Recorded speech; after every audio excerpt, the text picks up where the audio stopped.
El 75.7% de los venezolanos rechaza la gestión del presidente Nicolás Maduro. Según informa el portal Infobae.com, una encuesta de Data Analysis, una encuestadora muy famosa en Venezuela, lo coloca con una aprobación de solo 24.3%. La recesión económica, la escasez y la inflación son los factores que más influyen en la percepción que la población venezolana tiene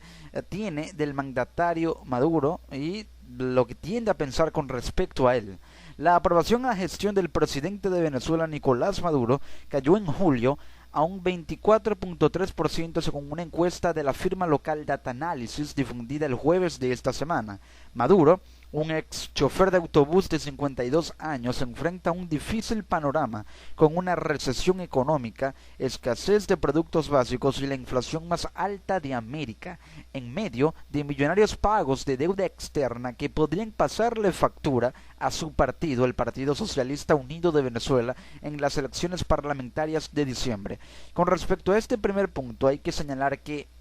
tomando en cuenta la recesión económica, producto de la contracción industrial, ya que baja la producción, se contrae el Producto Interno Bruto y esto genera recesión, aproximadamente de un menos 5.5%, aunado a la escasez de productos básicos por la baja oferta que hay, ya que no hay insumos para producir, no hay divisas para importar insumos que son necesarios para producir y así reactivar el aparato productivo y acabar con la escasez, aunado a la inflación por la alta emisión monetaria, pero la baja oferta en el mercado. Esto hace que Venezuela tenga que recurrir a sus reservas internacionales para hacer los pagos que tienen que hacer en deuda externa. Pero esto le puede pasar factura al partido, como lo menciona el artículo, porque la crisis reduce la gobernabilidad, lo cual impide una dirección clara de la agenda planeada. Es decir, la crisis hace que el gobierno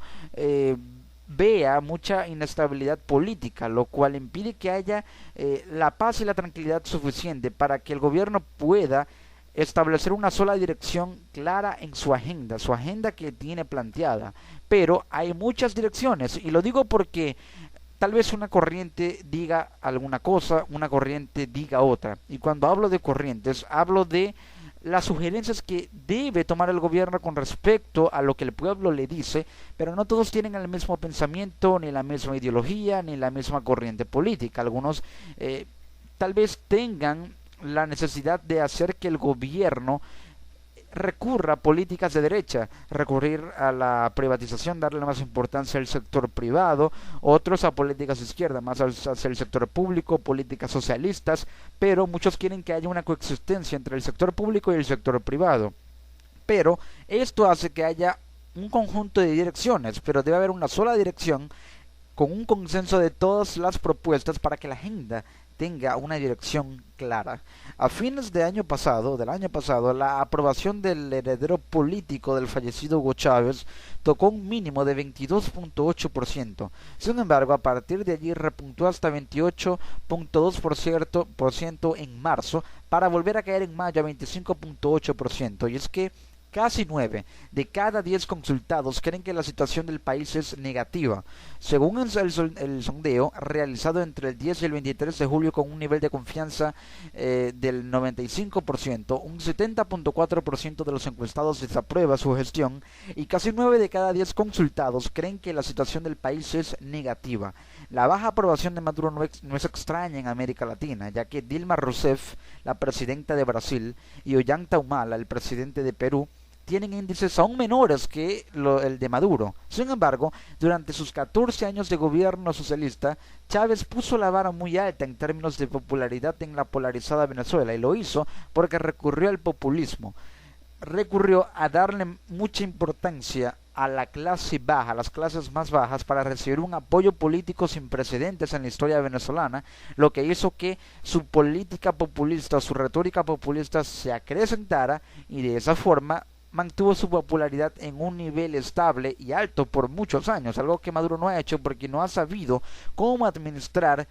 bien su retórica o la retórica populista que debería tener un presidente que por lo menos se jacta de ser el heredero político de Hugo Chávez, quien fue, a pesar de todo y de la, digamos, discordancia que se pueda tener con respecto a este presidente de que algunos puedan tener con respecto a este fallecido expresidente, era un líder. Desde que asumió como presidente del país petrolero 2 años atrás, la popularidad de Maduro ha perdido terreno a medida que la crisis económica empeora con el desplome de los precios del petróleo, que es, digamos, el punto neurálgico de toda la crisis que se vive, de la escasez, de la inflación, del alto pago en deuda externa que tiene Venezuela. Y el petróleo, por si fuera poco, es la fuente del 90% de los ingresos del país. La popularidad de Maduro pierde terreno a medida que la crisis económica empeora. Maduro atribuye los problemas económicos a la oposición política que, dice, se apoya en Washington para buscar sembrar el caos y derrocarlo. Dichas acusaciones han sido negadas. Y es que no es de extrañar que un presidente populista, por lo menos sobre la mesa, trate de buscar culpabilizar a un factor o ente externo de lo que los problemas actualmente vive el país. Es un recurso al cual apelan muchos presidentes populistas. Según el sondeo, el oficialismo perdería la mayoría que ostenten en la Asamblea Nacional en las elecciones del 6 de diciembre al alcanzar solo el 28% de los votos frente al 50.7% de la oposición. Ese es el pronóstico. Por otro lado, la encuesta de Data Analysis coloca al apresado Leopoldo López como el líder opositor con mayor aceptación, con 41.5%, seguido de cerca del 2 veces candidato presidencial Enrique Capriles con 40.7%. Y esto se da porque Leopoldo López asumió el liderazgo de la oposición en un momento en el que Capriles decidió hacerse a un lado por las presiones políticas que pesaban en su contra, algo que Leopoldo López decidió aceptar como un reto y por ello su popularidad se elevó y ahora que está apresado, encarcelado, más popular es entre la oposición venezolana. Pero con respecto a esto hay que tener algo muy en claro. Sin políticas reformistas claras, la popularidad de Maduro seguirá cayendo. Y esto es un punto a favor de la oposición para las elecciones parlamentarias del 6 de diciembre y un punto en contra del gobierno, del partido de gobierno, porque la gente preferirá un cambio. Y al parecer el cambio tiende a ofrecer alternativas diferentes a las del gobierno. Y en este caso parece que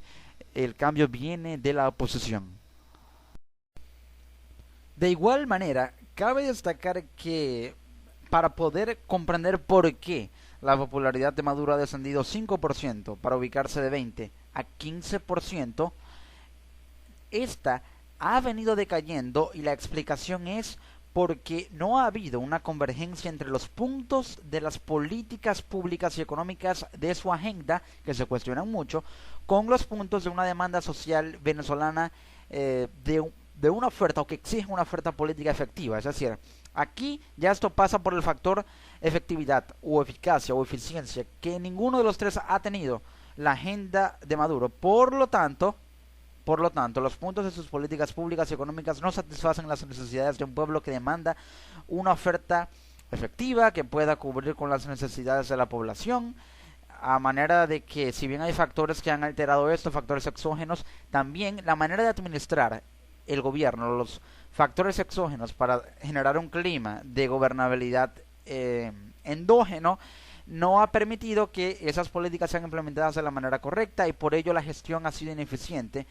Y este es el porqué de la poca popularidad que tiene Maduro, que podría seguir descendiendo e incluso se podría hasta vaticinar un pronóstico, un escenario en el que su popularidad llega a ubicarse en un precario 10%, tal como la que tiene actualmente Dilma Rousseff en Brasil.